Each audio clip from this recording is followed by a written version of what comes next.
It is time to leave your worries outside and laugh with us inside the Treehouse.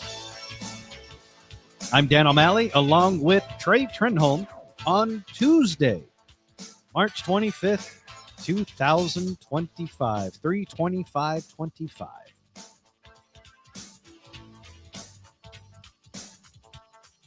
I know typically Tuesdays are kind of the day of the week, but we're going to make this one special.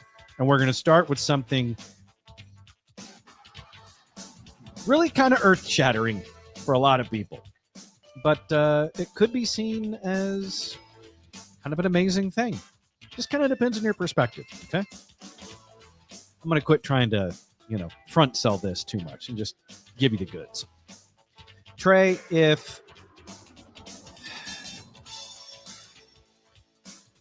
I could put, I'm trying to think the best way to phrase this, what type of milk would you absolutely positively never drink if it was put in front of you right now?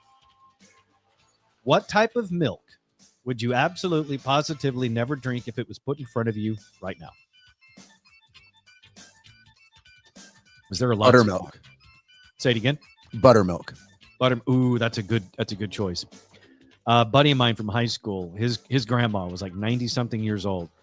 And like on the local news, when someone reaches a certain age, they always ask him, what's your secret? For his Nana, it was buttermilk. Mm-hmm. A glass of buttermilk every single day. Mm-hmm. No, thank you. I want nothing to do with buttermilk. There are lots of types of milk out there. Buttermilk is still cow's milk, right? But there are other types of animals that produce milk that people will drink. Goat would be number 2 on the list, I think. Okay. Goat's milk. Now there are, things are so weird and advanced in the 21st century that they're milking oats and almonds. Who knew?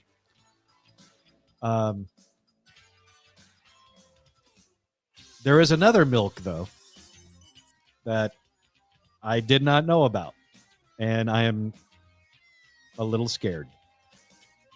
I'm also really glad that my wife is nowhere near me as I'm going to tell you this new type of milk, Trey. There might be a new unexpected superfood ready to take the nutrition world by storm. Are you ready for cockroach milk? Me neither. Now, doesn't this sort of beg the question? Oh, it begs a lot of questions. Have you ever seen a roach so big you could see its nipples? No, nor have I ever looked. Yeah, because if they're somewhere that close to me, they're smushed. Yeah, I mean, wasn't it in Meet the Parents where Robert De Niro's character asked Ben Stiller's character, "I've got nipples. Can you milk me, Greg?" I think I would come closer to drinking Robert De Niro milk than I would roach milk.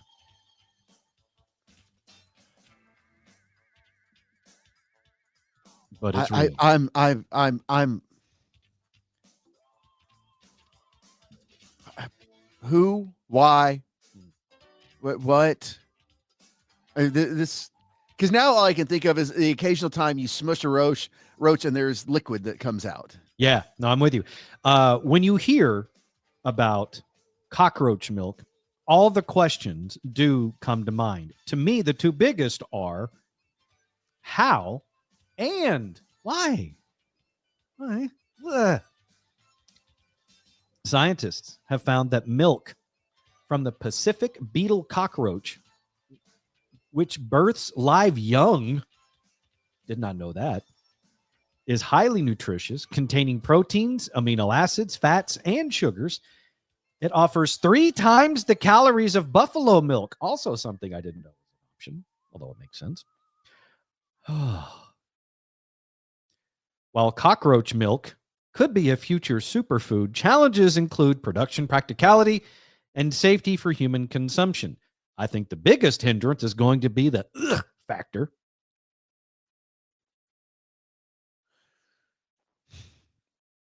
You've got questions. One of the things that makes, I'm sorry, but I love when you get flustered. It makes me happy. well, one of the things that makes, to my knowledge, mammals unique is the whole nursing thing. Yeah. So I don't think of cockroaches as producing milk. I mean, is this just what we're calling the excess liquid you squeeze out of them? No, because again, this very specific cockroach, the Pacific beetle cockroach, it births live young. Okay. Yeah, this one doesn't lay eggs like all of our Texas water bugs. So it's do. more of a beetle than a cockroach. Yeah, but it still looks like a roach. To nourish her developing embryos, the mother secretes a pale yellow milk-like substance inside of her brood sac. Who doesn't want a yummy glass of brood sac? When fed to the offspring, this liquid crystallizes inside their stomachs, forming nutrient-dense milk crystals that shimmer like glitter. These crystals are what caught the attention of researchers. In 2016, published in the Journal of International Union of Crystallography, a team of researchers led by biochemist that I'm not even going to try to say the name of, took a closer look, and their findings were astonishing. They discovered that cockroach milk contains 3 times the calories of buffalo milk, which is previously the most calorie-rich mammalian milk. But beyond calories, the crystals are packed with essential proteins, amino acids, fats, and healthy sugars, making it a well-balanced, energy-dense food source. These nutrients are crucial for cell growth, repair, and overall health. And with the world looking for sustainable and nutrient-rich food alternatives, cockroach milk has the potential to play a role in future food innovations. Ugh. Hang on. Uh-huh. Where do these people get the money to do research like this? I believe this was out of India. So of all the things of the pressing things we have going on in this world, they're devoting resources to cockroach milk. I think it was more of an accidental discovery. I don't think someone woke up one day and was like, you know what I need to look into. Well, who is watching cockroaches or beetles that much that they have the time to make this kind of accidental discovery? You're going to make me try to say the name, aren't you? That's what that's what this all is. This is just a big ruse to get me to try to say the name of the guy that's studying this. Yeah. You're a real hole. But okay. The team of researchers is led by biochemist Subramanian Ramaswamy at the Institute for Stem Cell Biology and Regenerative Medicine in Bangalore, India. I'm not even sure if I said that remotely properly, but it's not like he's going to pop up out of somewhere and correct me. You say Subaru Mania?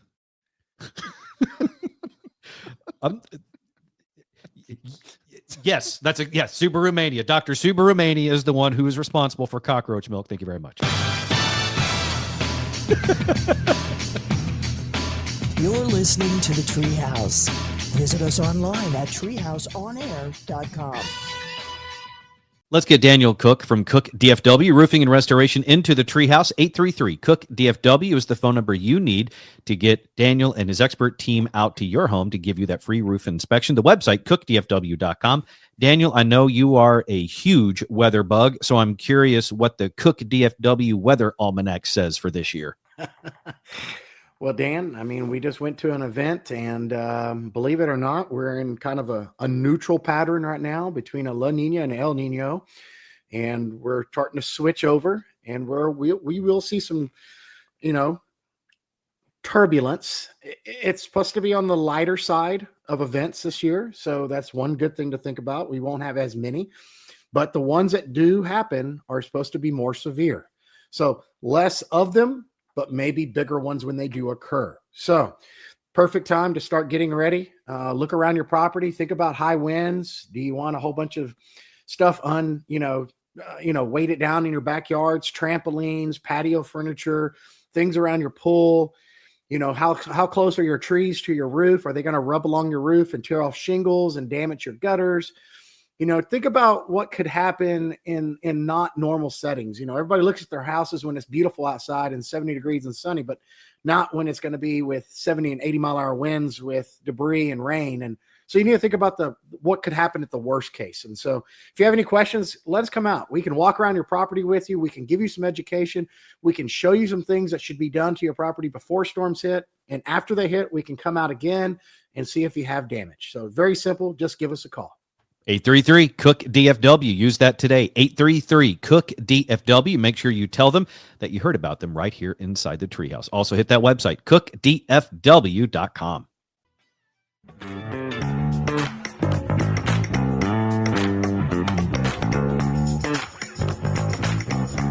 You're in the Treehouse. Visit us online at treehouseonair.com.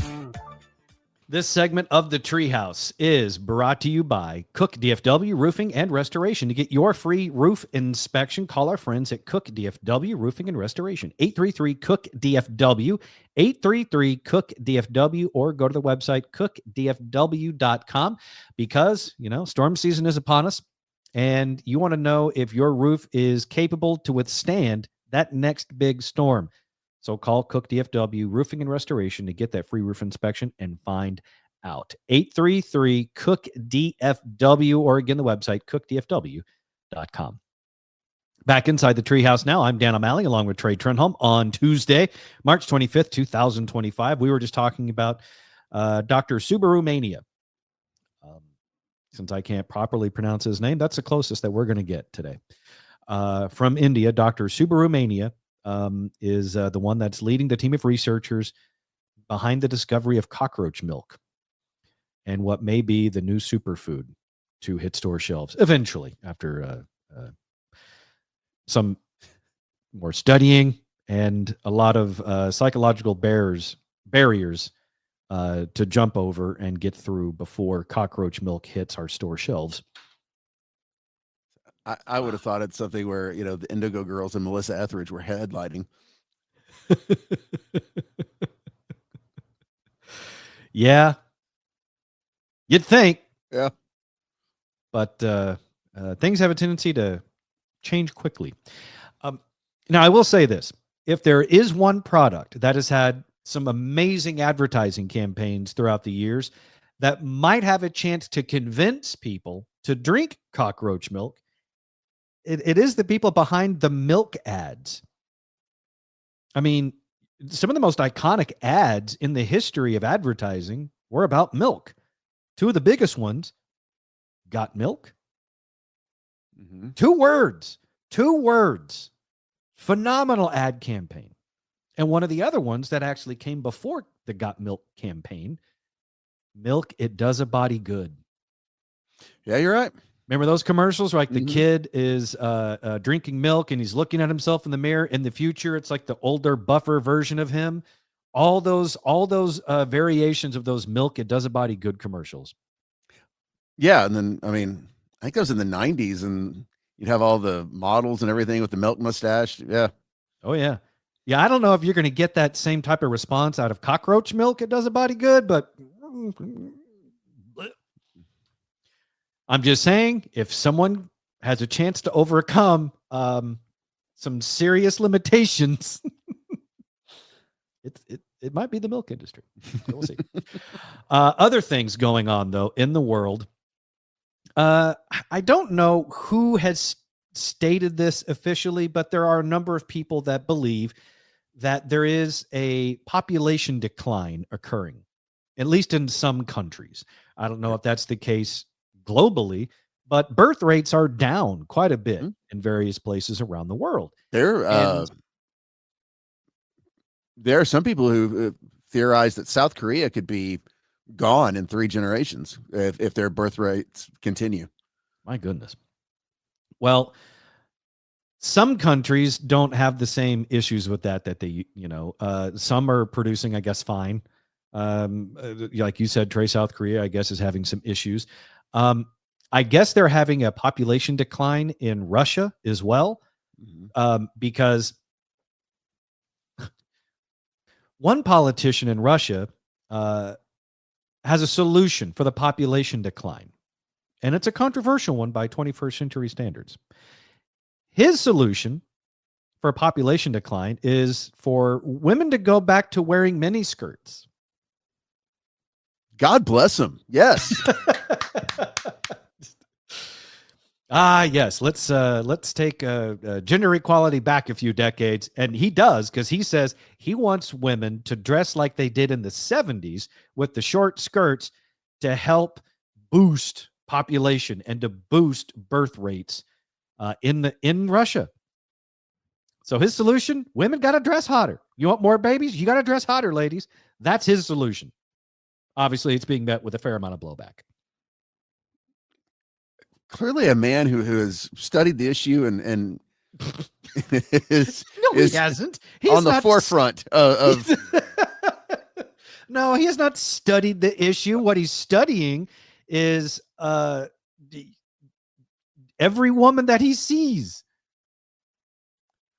And it's actually interesting if you think about it, because he wants, in order to fix declining birth rates, he wants women to going back to wearing short skirts like they did in the 70s. Well, I would actually contend that women's clothing is more revealing now than it's ever been. And if you want proof, just go to the gym.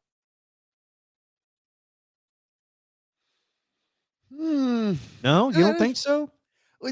You think about gym workout stuff. I think the biggest difference is what women wore to the gym in the 80s and 90s is what they wear just in general today.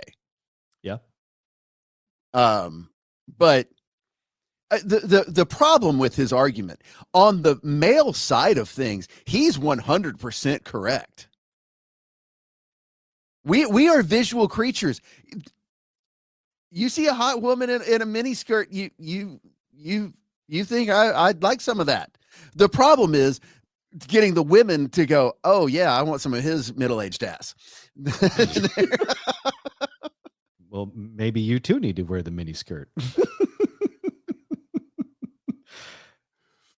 Maybe that's a question that needs to be asked, because you're right, Trey. From a male point of view, if we're talking, birth rates and everything, that is an easy way to go at it. Mm-hmm. At a certain point, though, the road has to go. There has to go both ways.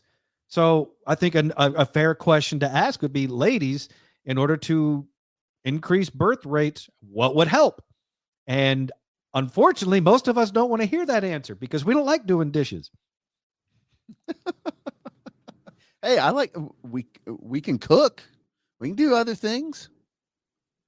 Listen, there is and I mean this, the next generation, Gen Alpha, I think you're going to have, because like when we were growing up, you didn't go to school, you didn't just roll out of bed and go to school. You got dressed, you wanted to look nice, everything else. You want to talk about a generation that just does not give an F. This one, they'll wear the same clothes for 5 days in a row, stains and all. Like they're just yucky. As much as I'd love to take as much as I would love to take the contrarian side of that, I'm actually with you, because it really everything's lazier. Like you said, it's like athleisure is the norm as far as clothing. Everything is sort of a mail it in type mentality. I admire them for the fact that they are not hung up on the stuff we were hung up on as kids, appearance and everything else. They're more accepting who you are, everything else.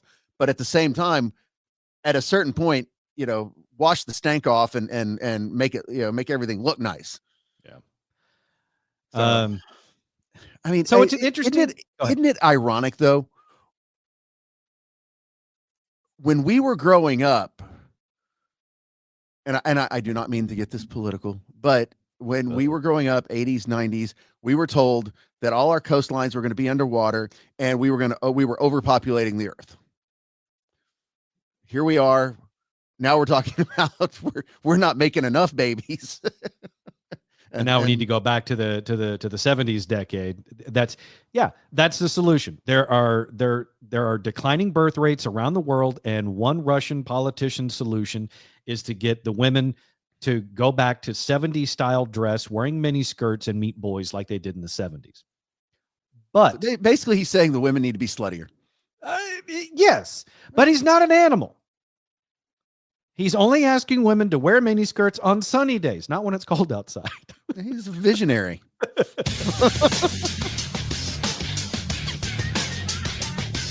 You're listening to the Treehouse. Visit us online at treehouseonair.com.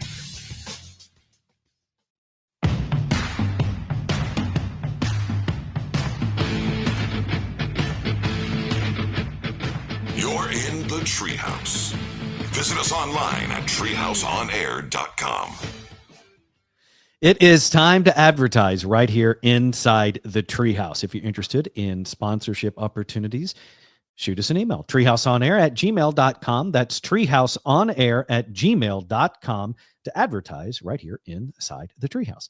I'm Dan O'Malley along with Trey Trenholm on Tuesday, March 25th, 2025 here inside the Treehouse.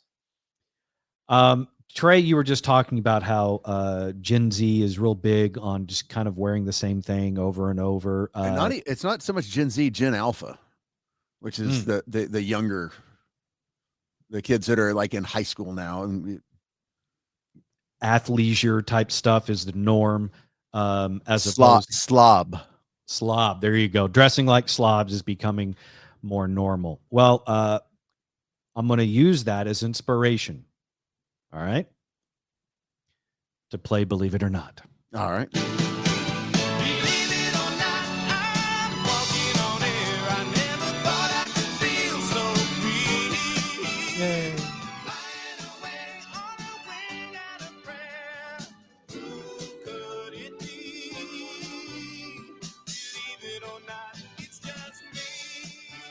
It is time for Believe It or Not inside the Treehouse. I'm going to read a statement and you have to tell me whether you believe it or not. Are you ready, Trey? I'm ready. Experts say you don't need to wash your gym clothes after every workout. Do you believe it or not? Experts say you don't need to wash your gym clothes after every workout. Do you believe it or not? I'm going to go with I believe it. According to the experts, you are correct, sir. A new study is claiming that re-wearing your activewear isn't as bad for you as you might think. And it might actually be the right choice for the sake of the longevity of your clothing and lowering your water bill. I would counter that if you're that concerned about your water bill, you got bigger problems because water bill is usually the smallest of the bills. But you are right. Well, and the great cyclical nature of everything, at one point, again, 80s, 90s, we were going to run out of water. Then that went away. Now, we're back to this. Well, we're going to run out of water again. But yeah, I guess there are some things I don't mind, mainly my gym shorts. Mm-hmm. I'll rewear.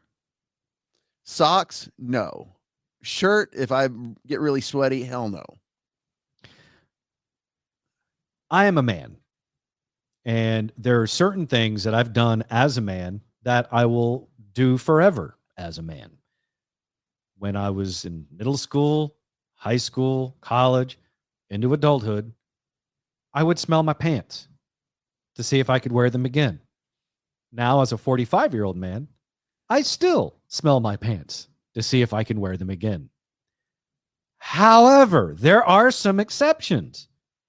My workout clothes do not get a second wearing because if I wore them to the gym, I sweated and I did some things in there, maybe some deep lunges and sweated while doing some deep lunges.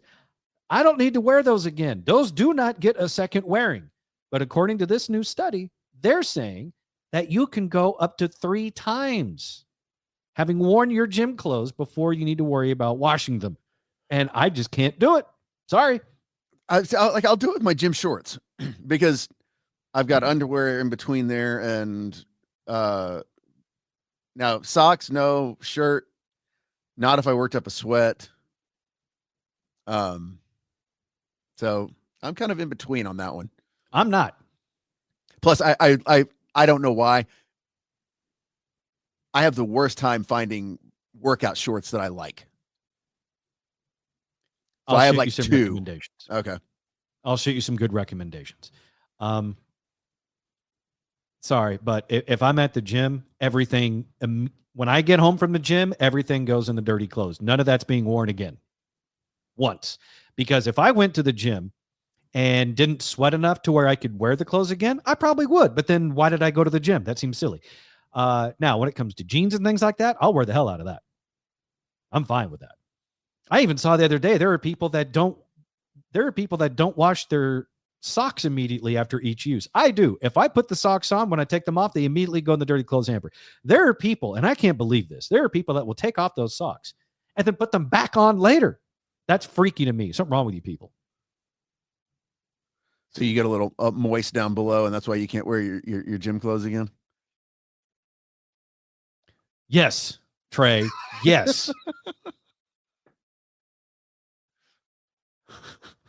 I have something that most men that go to the gym have. It's called dirty ass syndrome. Everything's going in the wash or in the dirty clothes hamper when I get home from the gym. I'm not re-wearing that stuff. But it really was. A new study caused a stir with advice about how often you should wash your clothing, recommending that sports clothes in particular can be worn up to 3 times before you wash them. Does it change your outlook on this at all, Trey, when you find out the source of this study is the French government telling you don't worry about washing your clothes very much? No, that seems very par for the course. Yeah. If there was a government you could choose that's going to say it doesn't smell that bad, it would be the French. Stank is okay. Well, that would be the French.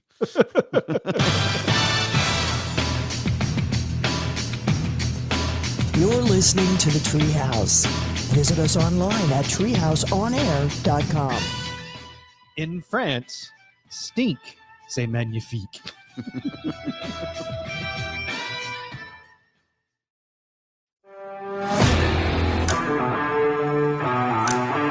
in the Treehouse. Visit us online at treehouseonair.com. Yeah, just like Aaron said, for all things Treehouse, go to our website, treehouseonair.com. On our website, you can access past shows, links, contact info, and more. The and more of that includes one of our newer features, Treehouse Talkback. When you go to treehouseonair.com, you can click on the microphone, lower right-hand corner, and that is how you access Treehouse Talkback. You click on that microphone, you can leave us a message, and we'll get it right here inside the Treehouse. So if you hear something that you know about that we don't, you need to tell us, hit that Treehouse Talkback microphone button at treehouseonair.com. Back inside the Treehouse now, I'm Dan O'Malley along with Trey Trenholm. Today is Tuesday, March 25th, 2025, in case you didn't look at your phone and didn't know what day or date it is. Now you do. You're welcome. We often talk about age. We've talked about it some already today. You know, the differences between Trey and myself, as, you know, I hate to say it, but we're, by our own standards as younger men, we are now at middle age. Now that I am of this age, I don't feel like I'm a middle-aged guy, but I think the reality is that I am. That being said, there are certain benchmarks that you hit when it comes to age that you never really thought about, that you thought, or maybe that when you were younger, you thought there's no way I'm going to do that old guy thing. There's no way I'm going to do that old person hobby or whatever. And then one day you wake up and you realize, oh my God, I'm watching birds. That's what happened to me today. I need to say this. I need to put a disclaimer out there and say, I am not a bird watcher. It is not a hobby of mine. My younger self, I looked at older people and I heard that bird watching was a hobby. And I thought, my God, kill me if I ever get to that point in my life. This morning, I found myself watching a pair of birds. And I'm now going to do my best to justify it. Okay? I have not ever before really cared that much about what birds do. I do not own binoculars to go bird watching. I don't know various types of species of birds. I know the main ones, right? Mm-hmm. That being said, I am completely enthralled by the actions of a pair of hawks that live outside my house. It is my new reality show. I've given up watching The Bachelorette and The Bachelor. I don't watch Love Island. I still mourn the cancellation of the Flava Flav dating show.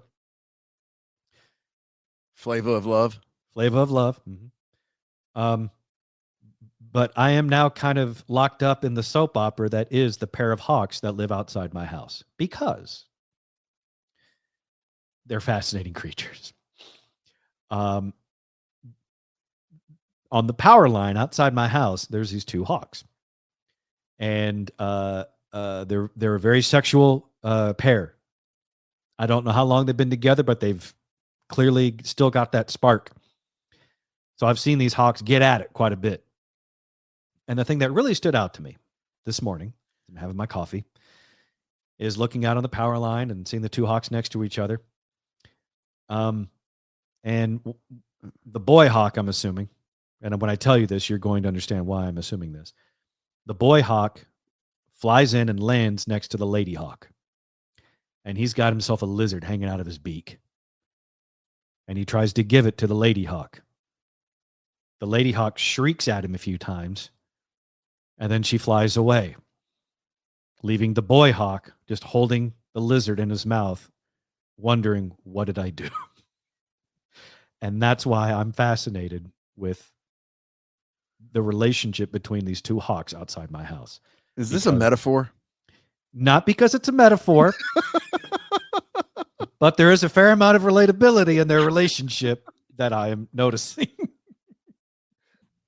I love, and I know you'll appreciate this too, and don't deny it, Trey. I love being able to look at a pair of birds outside my window and see the boy hawk try to give something to eat to his lady and her say, I don't want that, and fly away. And he's just left with the meal going, well, now what do I do? You slap your chest and go, I feel you. That's what I did. And he looked back at me, his little feathered, hit himself in the chest too. And he just kind of shoulder shrug. He's like, man, what do you do? Man, I don't know. What do you do? Try Chinese next. You're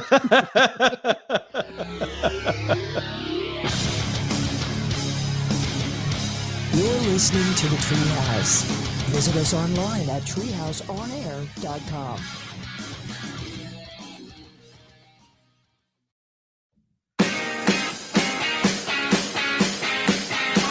You're listening to the Treehouse. Visit us online at treehouseonair.com. You can get even more Treehouse when you subscribe to Treehouse Plus. That's right. Get more Treehouse. Bonus content, subscriber-only episodes, and video, all available when you subscribe to Treehouse Plus. Just go to patreon.com, Patreon, patreon.com/treehouseonair, patreon.com/treehouseonair, and subscribe to Treehouse Plus today. Inside the Treehouse now, I'm Dan O'Malley along with Trey Trenholm. Today is Tuesday, March 25th, 2025. Let's celebrate with some birthdays. Turning 41 today, Catherine McPhee is 41. She was from NBC's Smash. She was also the American Idol runner-up who lost out to Taylor Hicks. She's also had a Netflix sitcom called Country Comfort, and she's the female hottie on the TV show Scorpion. I don't think it's still on the air right now, but yeah, I read it. She was really good on that. Yeah, she married a really old guy. It was just so sad. Well, for you, gives me hope. It gives me hope, but yet younger me was like, oh, yeah. It made that old guy really happy, though. Uh-huh. Happy birthday to Catherine McPhee. She is 41 today. Danica Patrick is 43. Is she still in auto racing, Trey? I know you're kind of the NASCAR buff around here. So she's had no longer involved in NASCAR, but she has had an on again, off again gig with F1, especially on their American races, which she'll be like do some commentary. Danica is the great example of really not that talent. Like, she was not a great race car driver. I think she won one race, and it was basically like a rain delay type thing. But hot. But it's like Aaron Rodgers rubbed off on her, and she seems to have gotten a little out there. Uh-oh. Yeah. Well, today is her birthday. Danica Patrick turns 43 today. Lee Pace is 46. You may not know him by his name, but by some of the characters he's played, you probably will. He's Ronan the Accuser in the first Guardians of the Galaxy movie. He's the one with the big hammer, the blue dude with a hammer. That's Lee Pace. So he was the bad guy in the first Guardians of the Galaxy movie. He is, where'd I put it? He is 46 today. He's also on the show or Galactic Emperor Brother Day on Foundation. Not sure what that is. He is Legolas's father, King Thranduil, in the Hobbit movies. And he's also from *Halt and Catch Fire*. So there you go. Lee Pace turns 46 today. She most famously played Lisa on Saved by the Bell. Lark Voorhees turns 50. Lark Voorhees turns 50. Yeah. She went all religious, didn't she? She went religious, super conservative, where most Hollywood, this is putting it lightly, most Hollywood leans left. She took a hard right. But yeah, she's been out there on some stances. She is 51 today.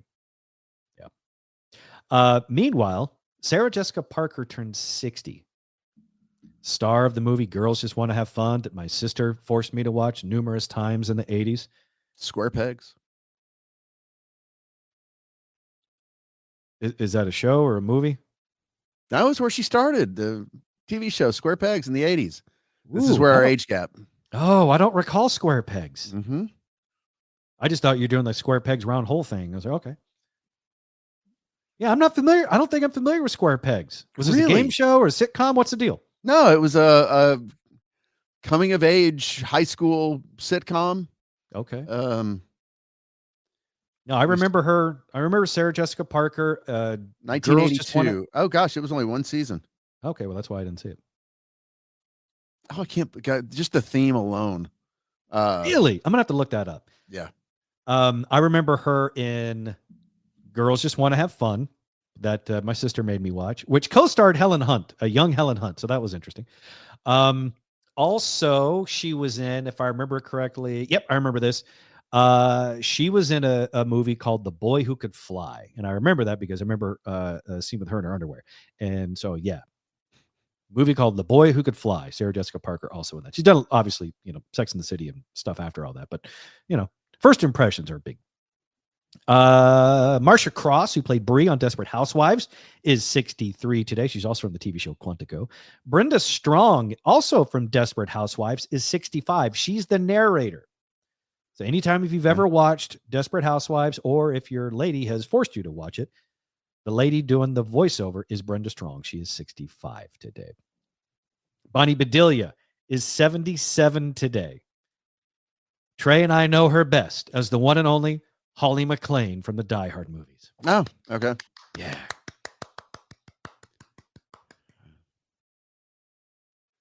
Big time credit on that. Did she do anything else? According to this, she's also Camille Braverman on Parenthood. Okay. I guess the TV show Parenthood, she was on that. I didn't watch that. I love the movie Parenthood with Steve Martin. Yeah, Steve Martin, Diane Weiss. That was a good young Joaquin Phoenix, Keanu Reeves. Parenthood the movie, that was good. So Bonnie Bedelia, 77 today. Turning 78 today, Elton John. Elton John is 78. And Trey, did you know Gene Shalit from the Today Show, the movie critic with the crazy hair and the crazy mustache? Did you know he's still alive? No. I need to double check this, but if he is, he's 99 today. Wow. Yeah.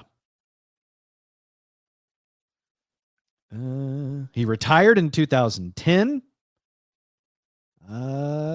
According to his Wikipedia, it does not say that he's dead. So he is 99 today. Congratulations, Gene Shalit.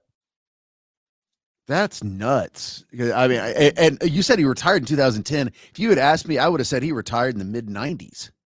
Yeah. And I got to say, is that not one of the best jobs you can have, movie critic? It was. You know what the sad thing is, though? Some of the saddest people seem to be movie critics. Well, unlike you, they don't like bad movies. Well, I can tell you what their problem is.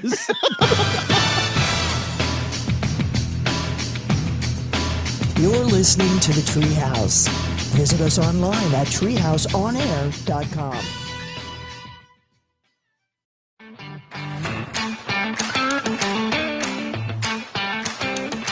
You're in the Treehouse. Visit us online at treehouseonair.com. Oh, yes, please do that. Visit us at treehouseonair.com. And while you're there, you can actually catch past episodes. So if you miss any portion of a show or an entire show, you can catch up. The Treehouse Show podcast is available on our website, treehouseonair.com. That's treehouseonair.com. Trey, you have an affinity for the Australians, right? I love the Australians. They're beautiful way they use the C word. All the Australian women I've met have been a little on the dirty side. And so, yeah, I'm big. Well, I believe I'm going to introduce you to your new Australian crush. Or maybe not. An Australian woman may have set a world record with the highest blood alcohol content ever recorded. Wow. Yeah. I know you have to feel conflicted, Trey, because on one hand, you've been sober for 8 years, and breaking a world record for a blood alcohol content is bad. It is. But breaking a blood alcohol content record is pretty crazy, and you love a crazy woman. Mm-hmm. She was found passed out behind a wheel when she had her blood alcohol content tested. She was found to have what Australian police believe to be the highest blood alcohol content ever recorded in the country at 0.434. Nearly 9 times the legal limit. Health experts say that if it's accurate, she's lucky to be alive. 0.434 on a breathalyzer. I'm surprised the breathalyzer even went that high. Yeah, I didn't think. I mean, I've heard of higher BACs like when they test your blood, but for a breathalyzer, that's a high score, baby. Yeah. I mean, put your initials in, and that's going to be your record for a long time. Long time. I mean, if she just passed out, she wasn't naked or anything. I don't believe so. I don't think there was any nudity involved. Let's dig in deeper. That's disappointing. Well, hang on. A woman in South Australia has allegedly returned what might be the highest blood alcohol content level ever recorded by the state's police. The 41-year-old woman was found asleep behind the wheel of a car, which was parked with the engine still on at a gas station. Police alleged that the woman returned a breathalyzer reading of 0.434, nearly 9 times the legal limit. Health experts say that if that's accurate, she's lucky to be alive. According to a doctor from the Drug and Alcohol Services of South Australia, in people who are non-dependent, people who are 0.4, 0.5 can actually be considered not compatible with life.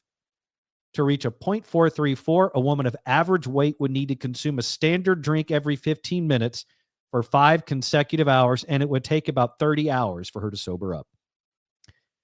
According to one person, I'm just grateful that they actually fell asleep at the gas station rather than being out on the road.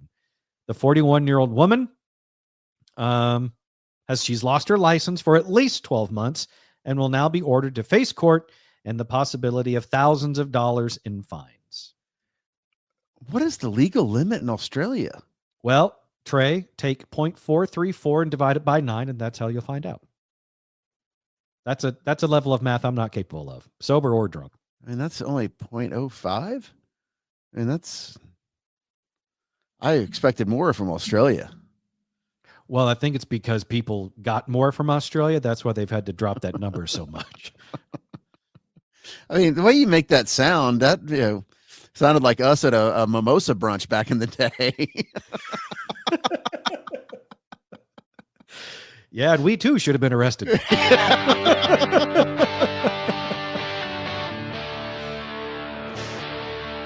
Oh man, those were the days. Man, those headaches. Oh God. All right, thanks for hanging out with us inside the Treehouse. We appreciate it. Appreciate you. Do us a favor. Share the show with a friend. Put a smile on somebody's face today. The Treehouse Show and the Treehouse Show podcast. Share it with a friend. Thank you very much. Thanks for hanging out with us inside the Treehouse. For all things Treehouse, go to treehouseonair.com. Find and follow us on social media at Treehouse On Air. For me, it's at the Dan O'Malley. For Trey, it's at Trey Trenholm 1. We will see you tomorrow right back here inside the Treehouse.